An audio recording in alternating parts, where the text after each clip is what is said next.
नमस्कार दोस्तों, स्वागत है आपका एक बार फिर से भारत समाचार के हमारे इस खास कार्यक्रम में जो आधारित है सत्ता के गलियारों की हलचल, कानाफूसी और गपशप पर।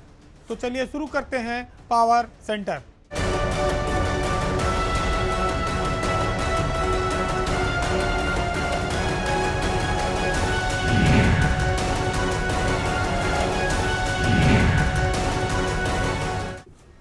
ठेकेदार और इंजीनियर जहां रहेंगे वहां स्वाभाविक है कि थोड़ा बहुत घोटाला और घपला की शिकायत आती रहेगी। आज हम पीडब्ल्यूडी विभाग की एक ऐसी ही खबर आपके सामने लेकर आए हैं जिसमें एक बड़ा हैरत भरा कारनामा अफसरों ने ठेकेदारों की सय पर मिलकर किया है। इस कारनामे में ठेकेदार और अफसरों की मिलीभगत ने सरकार को कई करोड़ का चूना लगाने की कोशिश की है। मामला हार्ट मिक्स प्लांट से जुड़ा है जिसकी दरें 6 गुना तक बढ़ाकर करोड़ों रुपए के वारे न्यारे किए जाने की तैयारी थी। पीडब्ल्यूडी विभाग ने फिलहाल इस आदेश को गुपचुप तौर पर रद्द कर दिया है और पुराना वाला रेट ही प्रभावी कर दिया है, लेकिन घोटाले को अंजाम देने की पृष्ठभूमि तैयार हो चुकी थी। अगर मामले का खुलासा न होता तो शायद पीडब्ल्यूडी विभाग में कई सौ करोड़ रुपए का हेर फेर एक ही वित्तीय वर्ष में आपको नजर आता। वैसे तो मुख्यमंत्री आदित्यनाथ ने सभी विभागों को ये निर्देश दे रखा है कि जो भी सामग्री के रेट हैं वो पारदर्शी रहें, जो सरकार से निर्धारित हैं, सीपीडब्ल्यूडी से हैं, वो लागू हो। लेकिन यूपी में पीडब्ल्यूडी के अफसरों ने सीएम के इस निर्देश को दरकिनार करके एक बड़ा खेल कर दिया है। आपको बता दें कि पीडब्ल्यूडी विभाग द्वारा जो निर्माण कार्य के लिए एकीकृत दर जारी की जाती है, जिसको सभी विभाग उसी दर को अपने यहाँ लागू करते हैं, वहाँ पर अक्टूबर महीने में एक आदेश जारी हुआ। हार्ट मिक्स प्लांट के प्रति घंटे की जो दर जारी हुई वो बहुत चौंकाने वाली है। उस दर को देखकर बड़े बड़े अधिकारी हैरत में पड़ गए, क्योंकि जहाँ कुल 14,000 रुपये प्रति घंटा एक हार्ट मिक्स प्लांट के चलने पे खर्च होता था, वहीं उसका रेट बढ़ाकर 81,000 रुपया प्रति घंटा कर दिया गया। यानी 14,000 से सीधे 81,000 का भुगतान, 6 गुना का अंतर आ गया। अब आप सोचिए कि अगर कोई हार्ट मिक्स प्लांट 100 घंटे भी चल जाता तो कहाँ 14,000, कहाँ 81,000। एक सड़क बनाने में उसकी लागत 6 गुना तक बढ़ सकती थी। 1 करोड़ की सड़क 6 करोड़ में बनती, जबकि ये जो हार्ट मिक्स प्लांट की दर है ये सीपीडब्ल्यूडी केंद्रीय जो पीडब्ल्यूडी है उसकी व्यवस्था के अनुरूप ही बनाई जाती है। जो वहाँ दर होती है वो यूपी में लागू होती है। कौन हार्ट मिक्स प्लांट कितने देर चला इसकी गिनती तो जेई करेगा, यही करेगा, एक्सीएन करेगा, बहुत ज़्यादा करेगा।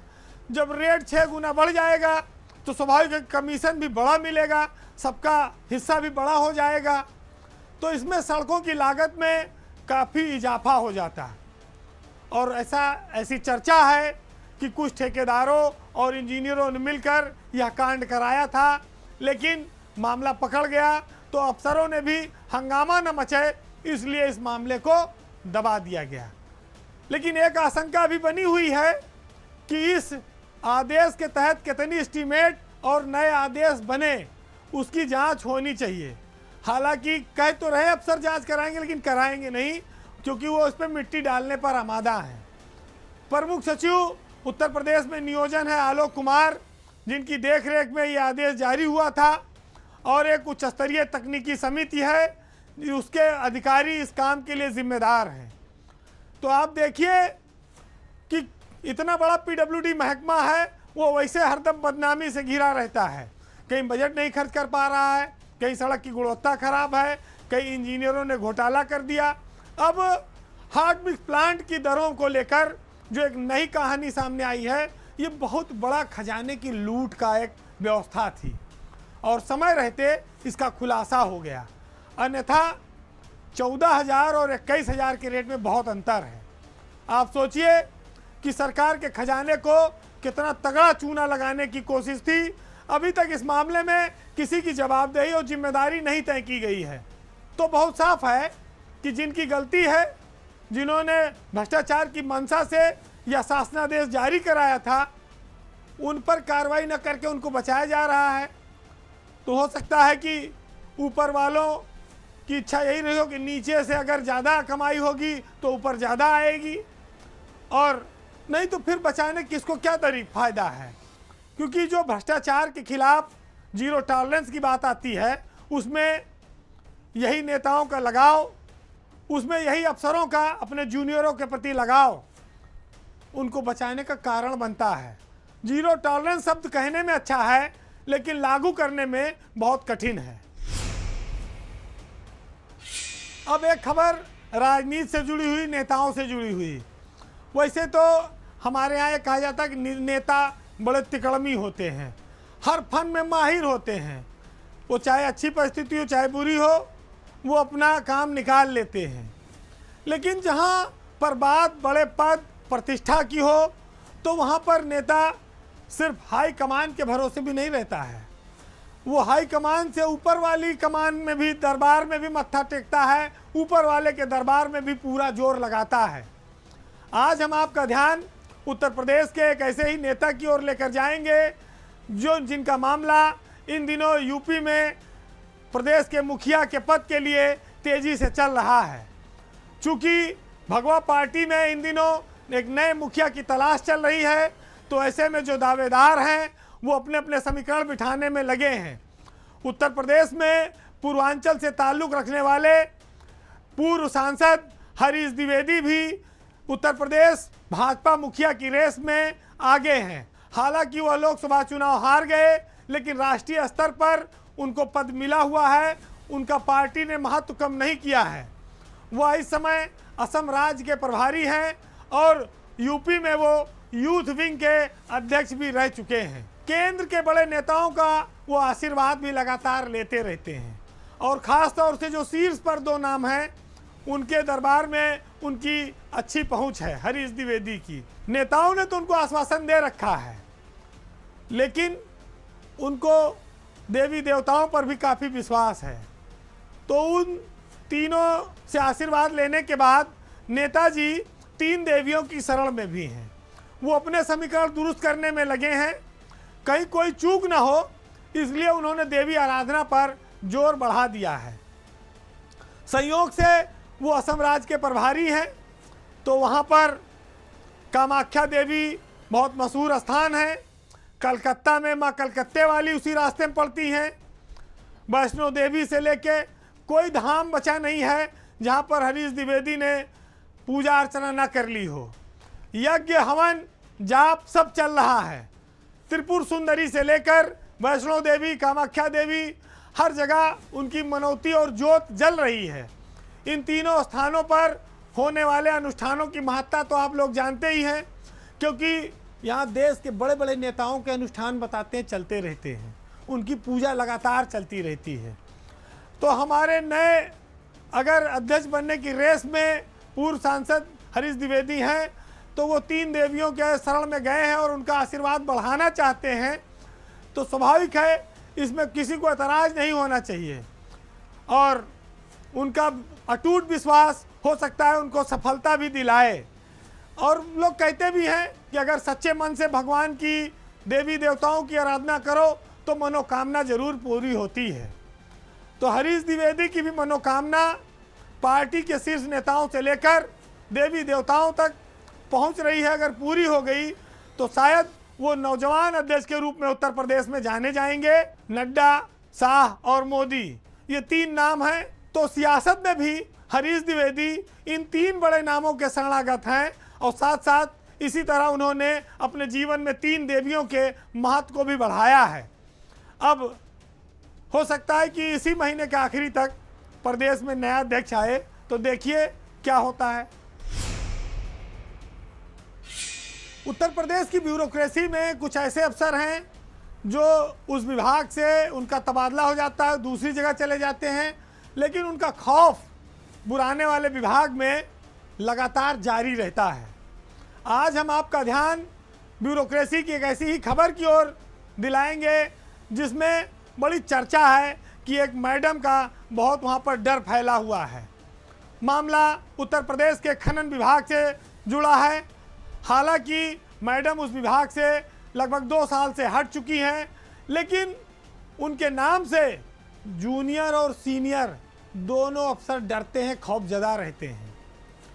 ये खनन विभाग इस समय फिर चर्चा में है, क्योंकि उसकी पूर्व निदेशक और सचिव रही रोशन जैकब के नाम पर वहाँ पर कुछ ऐसी कार्रवाइयाँ हो गई कि आपके सामने वो चीज़ लाना ज़रूरी है।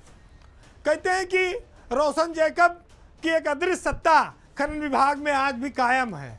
जो भी उनके समय में किए गए फैसलों की कोई फाइल पलटता है, कोई नोटिंग करता है, तो उसका विभाग से तबादला हो जाता है, उसे चलता कर दिया जाता है।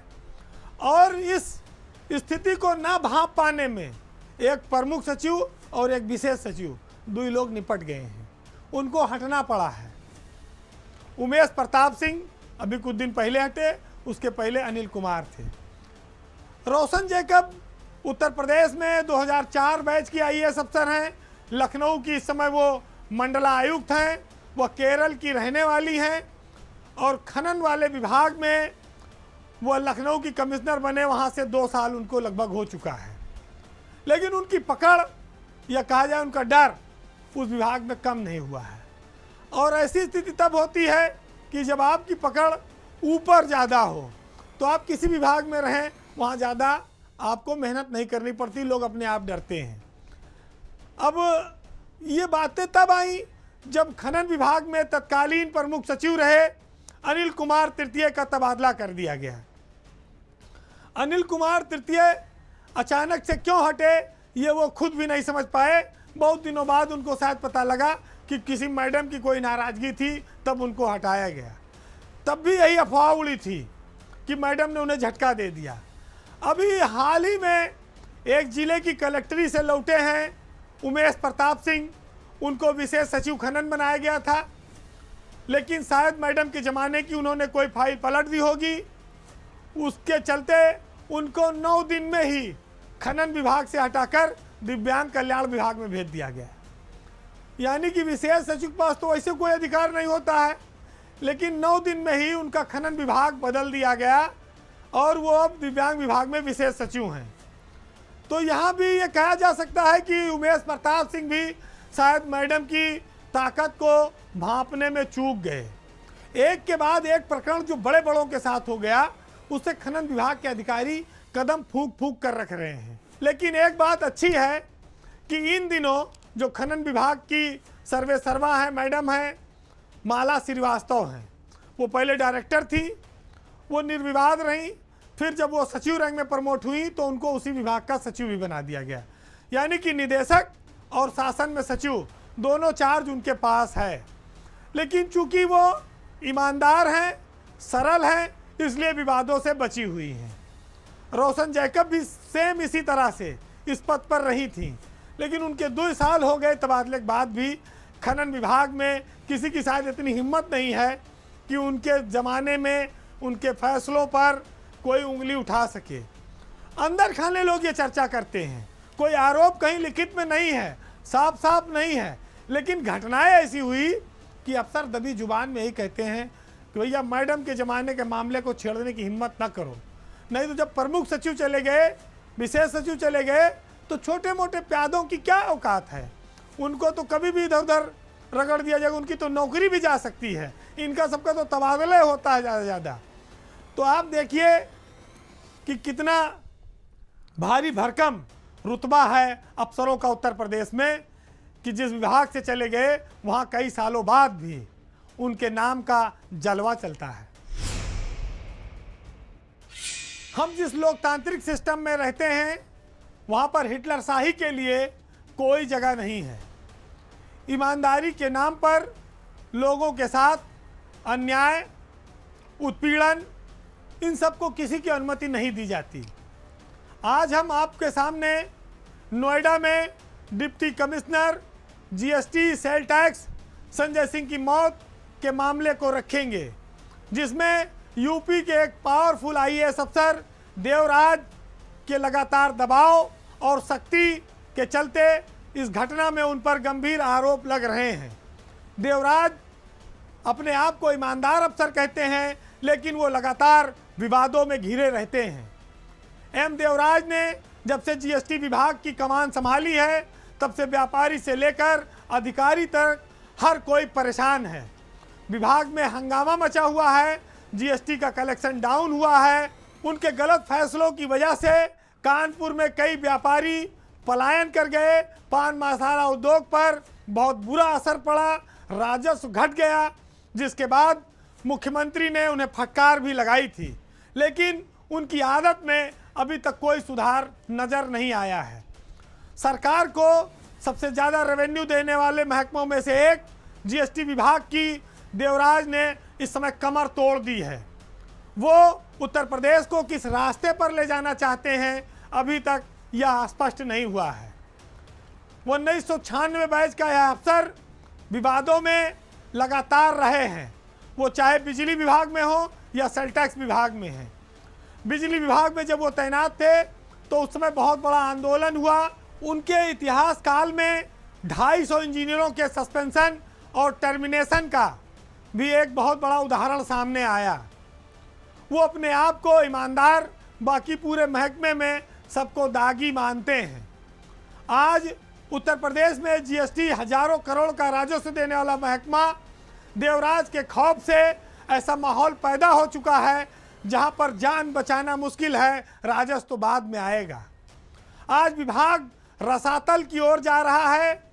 छुट्टी के भी दिन वो दफ्तर खुलवाते हैं, वो वीडियो कॉन्फ्रेंसिंग से अफसरों को निर्देश देते हैं, वो मोबाइल का ग्रुप बनाए हुए हैं व्हाट्सएप का, जिसमें उनके निर्णय, उनके मैसेज गिरते रहते हैं और उसके बाद अफसरों को रात दिन काम करना है। लेकिन इसी बीच नोएडा में जीएसटी उपायुक्त संजय सिंह की मौत ने उनके खिलाफ एक आंदोलन छेड़ दिया है। पहले ये प्रचारित कराया गया विभाग के कुछ जयचंदों द्वारा कि संजय सिंह की मौत एक आत्महत्या है, वो कैंसर से पीड़ित थे, लेकिन उनके परिजनों ने खुला आरोप लगाया है कि विभाग के प्रमुख सचिव एम देवराज के उत्पीड़न से तंग आकर संजय सिंह ने 15वीं मंजिल से कूदकर जान दी है।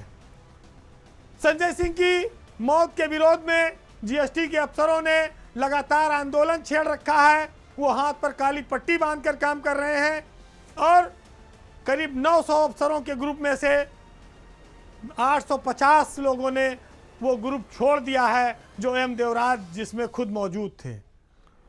आंदोलन कर रहे कर्मचारियों और अधिकारियों की मांग है कि संजय सिंह की मौत की सीबीआई से जांच कराई जाए।